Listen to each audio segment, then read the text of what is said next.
Hello students, welcome to my channel. So student, जैसा कि आप सभी लोगों का एग्जाम स्टार्ट हो गया है 2023-24 न्यू बैच के स्टूडेंट्स का। तो देखिए स्टूडेंट्स, आज की वीडियो में मैं आपके बीए थर्ड सेमेस्टर के इंग्लिश लिटरेचर के कुछ शॉर्ट इंपॉर्टेंट क्वेश्चन आंसर बताने वाली हूँ। तो मैं क्वेश्चन के साथ साथ उनके आंसर को भी बताऊंगी। आपके सिलेबस में जितने भी ड्रामा दिए गए हैं, चाहे तो उन ड्रामा से जो क्वेश्चन आपके एग्जाम में पूछे जाते हैं शॉर्ट में, तो वही क्वेश्चन आज की वीडियो में बताऊंगी। और इसके अलावा मैंने पहले भी आपके इम्पोर्टेंट क्वेश्चन और आंसर की वीडियोस अपलोड कर रखी हैं, मॉडल पेपर की वीडियोस अपलोड कर रखी हैं और आपकी सभी क्लास मैंने करवा दी है। तो उन सभी के लिए आपको डिस्क्रिप्शन बॉक्स में दी गई लिंक पर विजिट करना होगा। तो पहले आप अपने इम्पोर्टेंट क्वेश्चन को देख लीजिए, उसके बाद आप डिस्क्रिप्शन बॉक्स में दी गई लिंक पर विजिट जरूर कीजिएगा, क्योंकि वहां से भी आपको अपने इंग्लिश लिटरेचर थर्ड सेमेस्टर की फुल वीडियोस देखने को मिलेंगी, जहां से आपके एग्जाम में क्वेश्चंस आएंगे। देखिए, आपका पहला क्वेश्चन है, which type of drama is the prize. देखिए, आपके सिलेबस में एक ड्रामा है द प्राइस, ये एक अमेरिकन ड्रामा है। तो एक क्वेश्चन पूछता है इस ड्रामा से कि विच type of drama is the price, ये कैसा ड्रामा है। द प्राइस मतलब कीमत या मूल्य। तो देखिए, the price is a 2 act play written in 1967 by Arthur Miller. देखिए, ये ड्रामा जो है द प्राइस, ये 2 एक्ट प्ले है। तो याद रखिएगा, बहुत इंपॉर्टेंट क्वेश्चन है।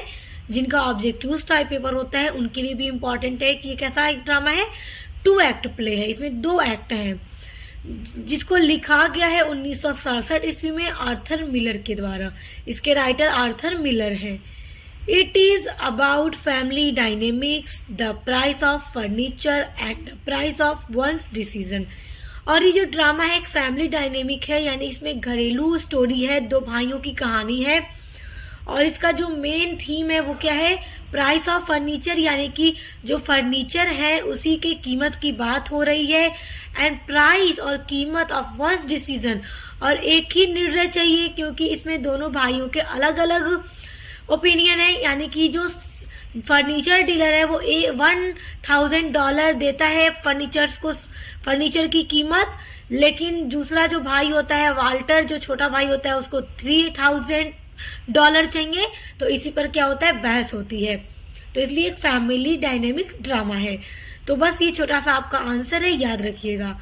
सेकेंड क्वेश्चन देखिए, what is the summary of the price.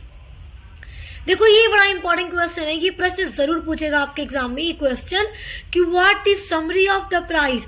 The price drama की समरी क्या है, अक्सर ये शॉर्ट में पूछता है। The price is written by Arthur Miller. ये जो ड्रामा है द प्राइस, लिखा गया है आर्थर मिलर के द्वारा। यही इसी तरह से ड्रामा लिखना शुरू कीजिएगा, ड्रामा का आंसर कि इसके राइटर कौन है।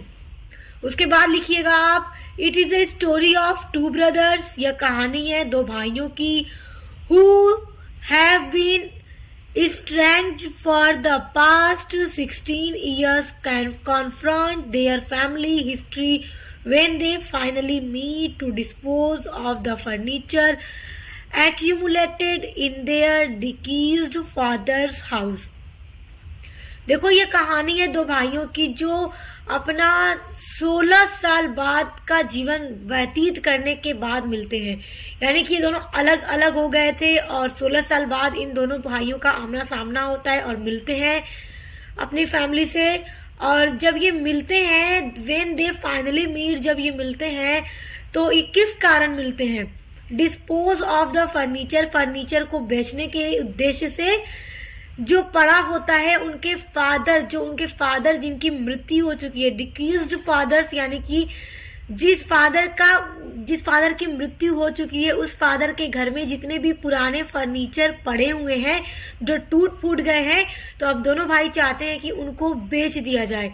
तो उसी फर्नीचर को बेचने की कीमत यहाँ पे लगाई जाती है, इसीलिए प्राइस इसका टाइटल है द प्राइस। नेक्स्ट क्वेश्चन देखिए, बहुत इंपॉर्टेंट है और एग्जाम में पूछ देगा आपसे कि describe the character of mister Hardcastle in the play she stoops to conquer. अब देखो, आपके सिलेबस में जो ड्रामा है शी स्टूप्स टू कंकर, इसमें जो मिस्टर हार्डकास्टल होते हैं, जो फादर होते हैं बच्चों के, इसमें उनके कैरेक्टर को डिस्क्राइब कीजिए, या फिर आपसे कहेगा character sketch, give a character sketch of mister Hardcastle. तो क्वेश्चन चाहे जैसे भी पूछे, आपका आंसर क्या लिखना है कि मिस्टर हार्डकास्टल का कैरेक्टर कैसा है। तो आइए देखते हैं character sketch of mister Hardcastle. First heading है आपकी he is love of old things. जैसा कि जब मैं आपको ये ड्रामा पढ़ाई थी तभी मैंने आपको बताया था कि मिस्टर हार्डकास्टल बड़े पुराने ख्याल के व्यक्ति हैं। इनको हमेशा पुरानी चीजें, पुराना घर, पुराना रहन सहन, सारी चीजें ओल्ड अच्छी लगती है।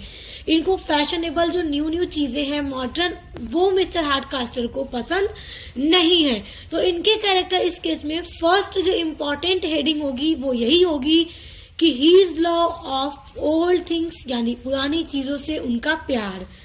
Mister Hardcastle is an old fashioned country squire. देखिए ये स्क्वायर है SQUIRE इन कंफर्टेबल सर्कमस्टेंसेस।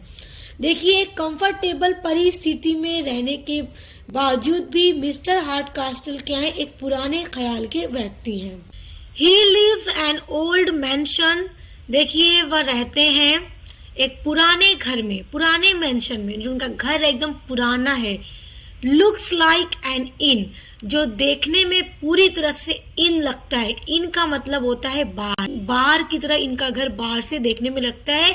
देखकर ऐसा नहीं लगता कि ये किसी का घर है, बल्कि ऐसा लगता है जैसे ये कोई बार हो। फिर भी मिस्टर हार्डकास्टल को अपना वो घर बहुत अच्छा लगता है क्योंकि ये पुराने ख्याल के व्यक्ति हैं।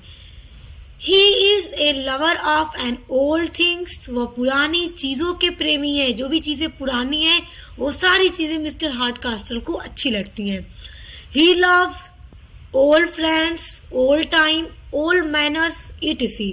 देखो इनको पसंद होता है पुराने दोस्त, पुराना समय जो गुजर गया हो, और पुराने ख्यालात और पुराने ट्रेडिशनल जो भी पुरानी परंपराएं हैं, सारी चीजें इनको अच्छी लगती हैं। ओल्ड मैनर्स, ये सारी चीजें उनको अच्छी लगती हैं। और मिस्टर हार्डकास्टल को ना कुछ भी जैसे कि फैशनेबल ड्रेसेस नहीं पसंद है, एकदम सिंपल सिंपल सी ड्रेसेस पसंद है। तो मतलब एकदम पूरी तरह से क्या है, पुराने ख्याल के व्यक्ति हैं। तो इनके कैरेक्टर में ये सबसे इंपॉर्टेंट हेडिंग होगी, तो आपको इसी तरह से लिखना है। अब नेक्स्ट हेडिंग देखिए, काइंडली एंड गुड नेचर्ड, यानी कि एक बहुत ही दयालु और अच्छे स्वभाव के ये व्यक्ति हैं।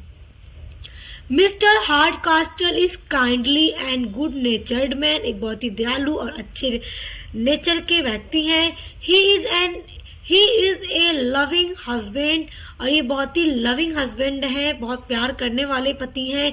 हु लव्स हिज वाइफ, जो अपनी बीवी से बहुत प्यार करते हैं। He loves his children very much, और मिस्टर हार्डकास्टल अपने बच्चों को भी बहुत प्यार करते हैं। हिज डॉटर, उनकी जो बेटी है जिसका नाम है Kate Hardcastle, very close to her father. Kate Hardcastle जो इनकी बेटी है, इकलौती इनकी बेटी है, ये इनको बहुत, ये मिस्टर हार्डकास्टल अपने बेटी को बहुत प्यार करते हैं, और इनकी बेटी अपने फादर के बहुत क्लोज रहती है और अपने फादर के पसंद की ड्रेसिंग करती है, एकदम ओल्ड ख्यालों वाली। हिज सन टोनी एल्वेज, देखो यहाँ पे एल्वेज होगा, यहाँ पे इस रहेगा। एल्वेज इनॉयज हिम, देखो इनॉयज मतलब होता है परेशान करना। तो ही सन, उनका जो बेटा टोनी है, मिस्टर हार्डकास्टल का जो बेटा टोनी है, वो हमेशा अपने फादर को परेशान करता रहता है, तंग करता रहता है। इवन देन, फिर भी mister Hardcastle loves him so much, लेकिन तब भी मिस्टर हार्डकास्टल इतने अच्छे स्वभाव के व्यक्ति हैं कि फिर भी वो अपने बेटे टोनी को बहुत ज्यादा प्यार करते हैं, भले ही वो उनको हमेशा परेशान करता रहता है। आप देखिए थर्ड हेडिंग है मिस्टर हार्डकास्टल के कैरेक्टरिस्टिक्स में, his fondness for his old stories. Fondness मतलब शौकीन होना, फॉर हिज ओल्ड स्टोरीज, अपनी पुरानी कहानियों के शौकीन होना, क्योंकि ये सिर्फ पुरानी चीजों को ही क्या करते हैं, पसंद करते हैं। अब देखिए इसमें आपको लिखना होगा, Mr Hardcastle is very fond of narrating certain old stories. Mr Hardcastle बहुत ही ज्यादा शौकीन, फंड मतलब शौकीन है, नरेटिंग यानी वर्णन करने की अपनी जो भी पुरानी कहानियां हैं। एंड हीज वीकनेस, और उनकी कमजोरी है, इज दैट कि ही नरेट्स, वो नरेट करते हैं यानी वो बताते हैं, them in season and out off season. जैसे कि चाहे कोई भी मौका हो, कोई भी सीजन हो, आउट ऑफ सीजन वो हमेशा अपनी पुरानी कहानियां लोगों को सुनाते रहते हैं। And expects others to enjoy his stories, और साथ ही साथ वो लोगों से, दूसरे लोगों से ये एक्सपेक्ट करते हैं, ये उम्मीद करते हैं कि वो लोग मिस्टर हार्डकास्ल की कहानियों को सुनकर एंजॉय करें एंड लव हियर्टली, यानी कि उनकी कहानियों को सुनकर फौरन ही हंसना शुरू कर दे और खूब आनंद ले लेकर हंसे। मतलब ये इतने शौकीन है कि जब ये पुरानी कहानियां सुनाए तो ये दूसरों से ये एक्सपेक्ट करते हैं कि दूसरे लोग इनकी कहानियां सुनकर खूब आनंद ले, खूब मजा करें और खूब जोर जोर से मिलकर इनके साथ हंसे। तो बस ये इनके कैरेक्टरिस्टिक्स आप लिखिएगा, एग्जाम में पूछेगा तो बहुत इंपॉर्टेंट है। आइए नेक्स्ट क्वेश्चन देखते हैं। नेक्स्ट क्वेश्चन देखिए, हु वाज थॉमस बेकेट। अब देखिए ये क्वेश्चन आपके किस ड्रामा से पूछ रहा है। आपके सिलेबस में जो ड्रामा है मर्डर इन द कैथेड्रल, वहां से ये क्वेश्चन पूछ रहा है कि थॉमस बेकेट कौन थे। तो देखिए Thomas Becket was an arch bishop of Canterbury and farmer chancellor of England. देखिए थॉमस बेकेट जो थे वो आर्च बिशप थे कैंटरबरी के, और फार्मर, देखिए फार्मर चांसलर यानी कि पूर्व चांसलर थे इंग्लैंड के। Thomas Becket was murdered in cathedral by 4 knights of King Henry II। देखिए थॉमस बेकेट का मर्डर हो गया था, इनकी हत्या कर दी गई थी कैथेड्रल में। कैथेड्रल एक चर्च है, उसी में इनकी हत्या कर दी गई थी। 4 नाइट्स का मतलब 4 सैनिक, नाइट्स मतलब सैनिक, आप सोल्जर भी कह सकते हैं। कि किंग हेनरी जो थे, इंग्लैंड के शासक जो थे किंग हेनरी II, इन्हीं के 4 सिपाहियों ने कैथेड्रल में थॉमस बेकेट का मर्डर कर दिया था। तो वही कौन थे? थॉमस बेकेट थे जो आर्च बिशप थे एंड फॉर्मर चांसलर थे इंग्लैंड के। ओके, याद रखिएगा। नेक्स्ट क्वेश्चन देखिए, हु वाज विक्टर। विक्टर कौन था। अब देखिए आपको ना क्या करना है कि आपके सिलेबस में जितने भी ड्रामा है उन सभी ड्रामा में जो भी कैरेक्टर है आपको याद रखना है। तो मैंने वैसे ड्रामा आपके करा दिए हैं। देखिए द प्राइस से ये आपका क्वेश्चन पूछा जा रहा है और द प्राइस ड्रामा भी मैंने आपका करवा दिया है, तो पढ़ लीजिएगा। तो देखिए जब तक आप कैरेक्टर का नाम याद नहीं रखोगे तब तक आप क्वेश्चन को पकड़ नहीं पाओगे कि ये किस ड्रामा से पूछा जा रहा है। तो हु वाज विक्टर, विक्टर कौन था, अगर इस तरह से पूछे तो आपको याद रखना है। अब देखिए एक क्वेश्चन इस तरह से भी पूछ सकता है कि who was Victor in the play the price, तो इससे आपको पता चल जाएगा द प्राइस में ही ये कैरेक्टर था। तो देखिए Victor was a big son of his father. Victor जो था अपने पिता का बड़ा बेटा था। And elder brother of Walter Franz. देखिए वाल्टर फ्रांस का ये बड़ा भाई था, क्योंकि देखिए इनका पूरा नाम था विक्टर फ्रांस। वाल्टर फ्रांस इसका छोटा भाई था, विक्टर का छोटा भाई था। तो वाल्टर फ्रांस का बड़ा भाई था विक्टर। विक्टर वाज पुलिसमैन, ये जो था पुलिसमैन था। He was very loyal for his family, और ये परिवार के लिए अपने बहुत ही लॉयल था, बहुत ही वफादार था, अपने पिता के लिए बहुत वफादार था। तो छोटा सा ही क्वेश्चन वेरी शॉर्ट में पूछेगा तो आपको इसी तरह से उत्तर लिखना है। अब देखिए नेक्स्ट क्वेश्चन है, who is Raina in the play of arms and the man.